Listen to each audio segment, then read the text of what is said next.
Hello everyone, Treecks here, and welcome back to the bar. That is going to be our main hub for doing some galactic pod racing. Or wait, we are not that far in the game yet, aren't we? We have just completed the amateur pod racing circuit and nothing more than that. We are not ready for galactic racing quite yet. Today, in the next episode of Star Wars Episode 1 Racer, we are going to be starting with the semi-pro circuit. Mars Guo is going to be the one to take on the first track. It wasn't very long ago that we even unlocked him, but I feel if I look at my stats, he is going to be the best one to start with. 7 races complete in the amateur pod racing circuit, and therefore this list is done. And it is time for us to move on to the second list. The first track is going to be on Aqualaris, the second track on the water world. And the track is actually called Sunken City. And the game seems to be aware what other game I'm playing as my Let's Play, because Sunken City is also in Oracle of Seasons. Now, as you can see here in the semi-pro circuit, our total winnings can actually come up to 3,300. And therefore, we are going to be able to buy more upgrades if we win races here. I was actually saving up after the last race, and therefore I should have enough truggets to actually buy a good part now. The stats of this guy are already pretty good in general, I see. But there's of course always room for improvement. Especially his cooling is falling a bit behind. Latest part in that category only costs 200, so that is easy to buy. Next stat, acceleration. Actually wanted to buy one last time, but I was short. But now I do have enough. So latest part in acceleration also in our possession. And I think after spending money on 2 new parts, we are good for now. And it's time for us to actually start racing. Sunken City. Which is not on Aqualaris, of course. We all know after playing Oracle of Seasons that is actually in Holodrum. Or Holodrum is actually on Aqualaris. You can actually see it 2 ways. But anyway, we're going to be racing crazy fast. Yet again. This time on a higher level. Tracks are going to be longer and even crazier. Computer players are not going to be per se better, I feel, but since we are going to have a harder time, they are going to have an easier time. Here on the ocean world, Aqualaris. The perfect setting for one of the most scenic pod races in the galaxy.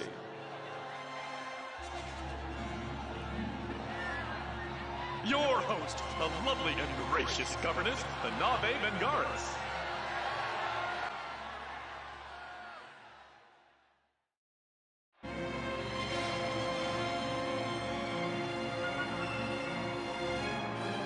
That music was really Star Wars-like. Thank you, John Williams. I see bullseye now, Gorge, just taking his place on the grid. That's a quick pod racer he's got there. Right, new pod racer, new circuit. Let's see if we're able to actually still do this. The beginning part looks like to be the same. Last track also started like this. But of course, it's not going to stay the same.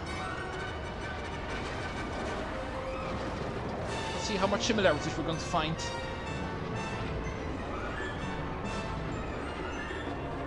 Boom! Nice jump. Yeah, so far the track has been completely the same. This entire part was also in the previous track we did on Aqualaris, in the amateur circuit. And therefore this tricky section with the doors is also in it.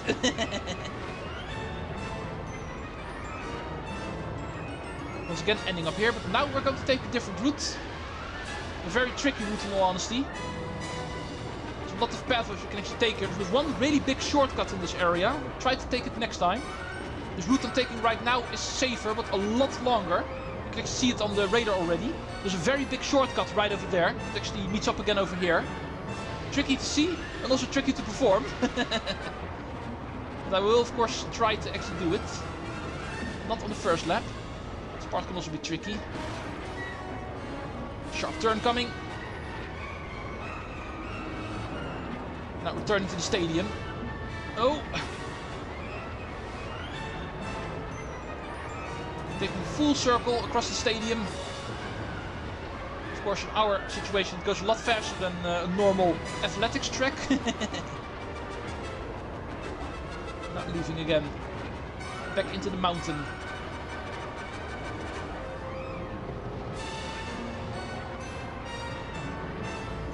Right, this part again. This should also look familiar. This was also in the first track. rejoined the old track again.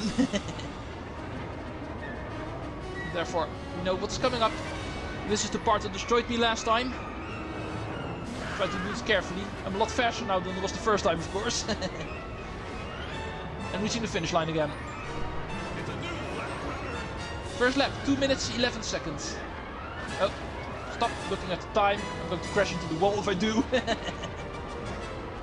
not easy to actually focus on multiple things on screen. For this we need full concentration.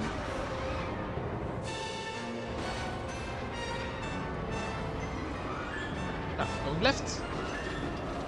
Officially still a different part of the track.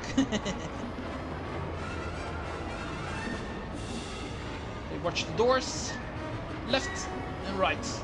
Awesome. Now for the new part of the track. First take the long route. The shortcut actually begins over here in this pipe. Now I'm going to stay in the pipe to actually make us go back on the regular track. If you looked closely, you might have seen there was a small little opening in that pipe. That is actually where we need to squeeze yourself through. And if you do that correctly, we're able to actually take a major shortcut on this track. If I'm able to do it successfully, that's going to cut at least 10 seconds off my lap time. So, fingers crossed on the third lap. Not going to be easy. It's definitely one of the trickier shortcuts to actually take in this game. First real example of why this track is on the semi-pro circuit, not on the amateur circuit. Don't forget, this is just the first track of the semi-pro circuit. The first track on the amateur circuit, and also the second one, nothing compared to this one, so... If this one already starts at this level, you can actually hold onto your seats on the next ones.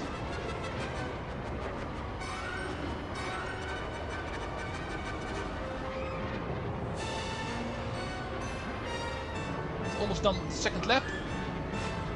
This final section, it's O-turns. Never able to actually do them perfectly. That's too much to ask. Still, it's fine. 2 minutes 7 seconds. I should be able to go under 2 minutes if I'm able to do the shortcut successfully. Let's hope I'm actually able to do it. Usually I cannot, so I'm not expecting too much. But I will sure try. It's the least I need to do.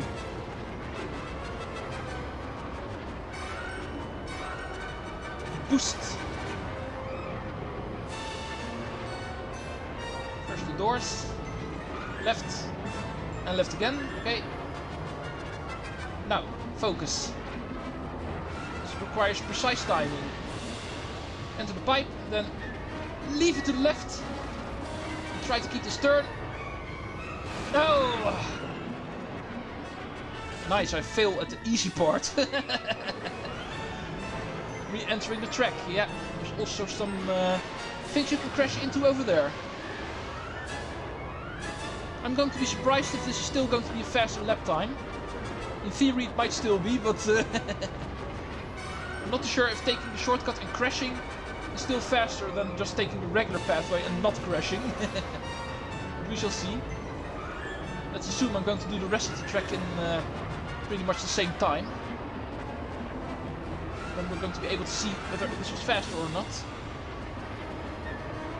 Should be around 2 minutes and 10 seconds.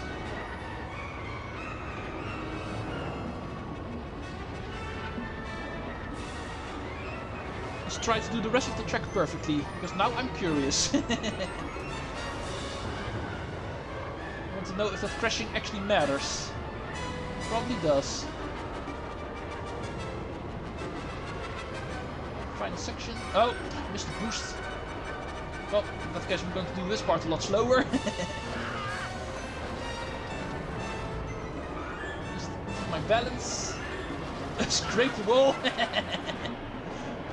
And apparently do this lap in 2 minutes and 5 seconds. Nice. Even though that final part of the track was definitely not perfect, and I also crashed in the shortcut, it was still a faster lap time. So you can clearly see how big of a shortcut that is. Even if you crash, you're still faster.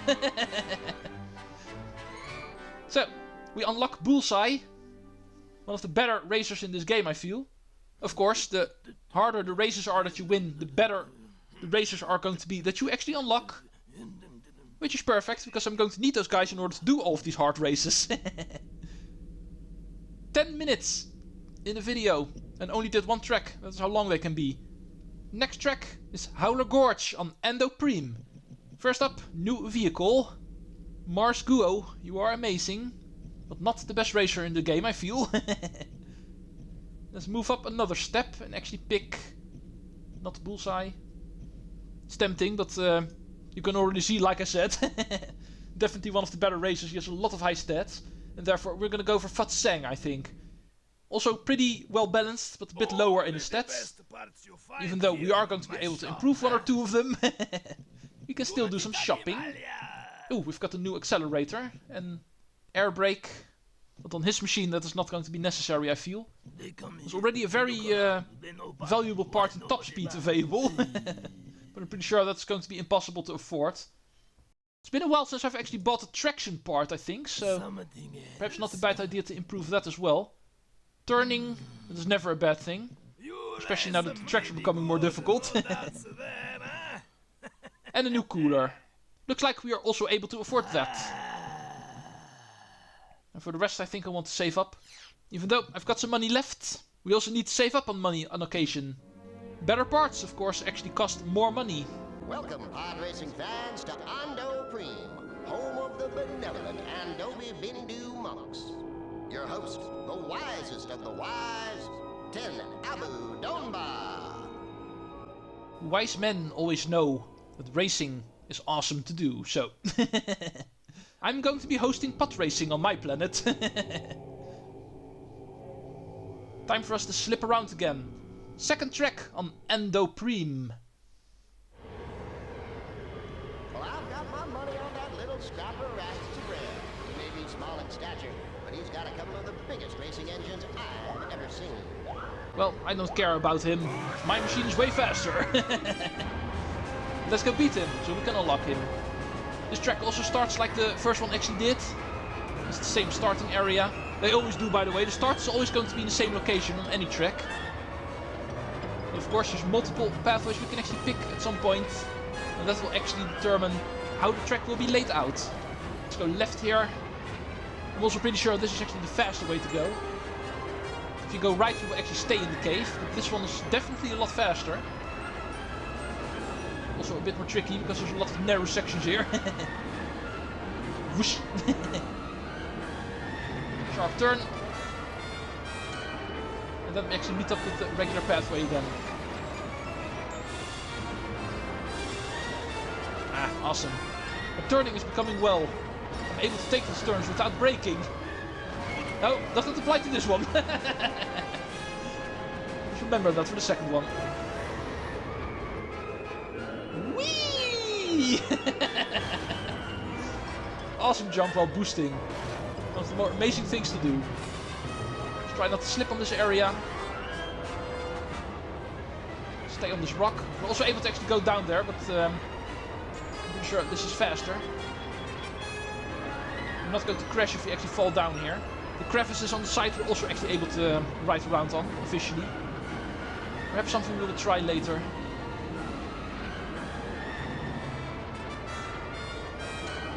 First, let's see how this track will actually end. Like this, apparently. Nothing too special at the end. We know this from the first track. This is going to be the part that will lead back to the finish. Because of the start always being in the same area, of course, that's also going to be the same. We complete lap 1. 1:57. So, relatively speaking, a shorter track than the previous one. I was already able to do this first lap a lot quicker. However, we do have some split pathways we actually need to do in a different way. Let's go right this time.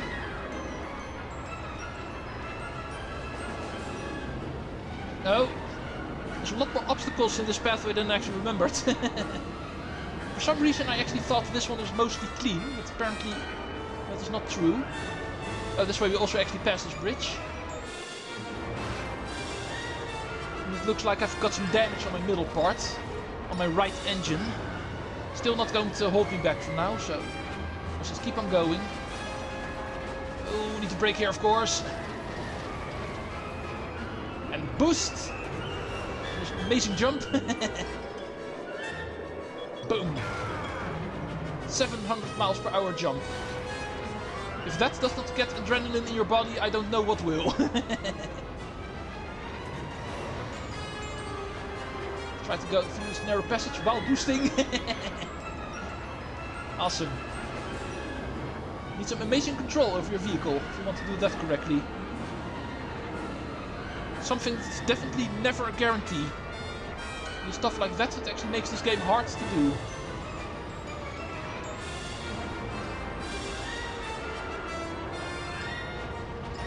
That will finish lap 2 for the most part. Oh, seriously? I'm able to boost my way through a very narrow passageway earlier in this lap. And while driving around at normal speeds, I actually crash into an archway. Go me. Well, it does prove that this game is indeed never easy. If somebody's playing this perfectly, it may look easy, but of course it is not easy. The reaction time required for a game like this, the hand-eye coordination, is something you should never underestimate. I'm the first one to admit that. That is really difficult to do. If I personally am able to do things perfectly, it is only because of experience. Definitely not skill. Sometimes I really feel I'm not the best player when it comes to high-speed races. I really love doing them. Because of doing them so often, I feel I've become somewhat good at them, but I'm definitely not a pro in games like these. Even for me, despite having done it quite a lot, it remains difficult. It's something you should never underestimate. The difficulty that high-speed racers actually give. And this is something that can simply never be easy, no matter how you actually make a game like this. But oh man, it is so awesome to do. That is the reason why we're still doing it. Because of its awesomeness. Let's go down in the crevice. I did actually promise to try that out. I'm going to be wrecking my vehicle yet again. As you can see, you can also go down here. Oh, bye! Narrow passageways, so dangerous. Never a guarantee that you're going to get through there safely. In fact, I think the opposite is true. It guarantees that you're going to crash in a really terrible way. But of course, it is still worth the try. Where's the fun if you don't dare to live? But that is how I always see it. So, race complete. Third lap, once again, not per se perfect. Crashed just like in the second lap, only the first one was perfect. Yet it was still the slowest of the laps, so all of the lap times were pretty close together. It was a pretty balanced race in that sense, you might say. Now, we unlock the shorty of the gang. He's riding around in probably the biggest machine in the game, but the character itself, Red Tyrell, is one of the tinier ones in the game. Beat him by 12 seconds, officially. So, video at 18 minutes 40 seconds. That is of course way too far in the video to actually do another race. The Dog Derby, way too long this track, so not going to happen. And therefore we're going to be finishing this episode by buying new stuff for the next race. I've got 6,100 truggets to actually spend. However, the top tier part that's available now is actually 11,000 truggets, so you can also buy the less valuable one for 3,000, but I think I want to save up on the big one. Let's go buy the final pit droid in that case. Pit droids are always 1,000 per piece, and therefore can also easily be bought. Get over here, you. You've got a new master now. Rare achievement, Servo Droid Incorporated. Buying all of the pit droids.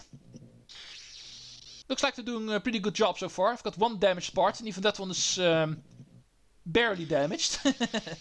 My cooling part. These guys are very good at repairing stuff, so might as well let them do their thing. And I will do my thing. Racing around crazy fast and crashing wherever I can. Next time, we're going to be moving back to Malistaire, doing the Dog Derby. And hopefully, I will see you folks then. Thank you for watching. And Treecks out. See you folks in the next episode when semi-pro racing will continue.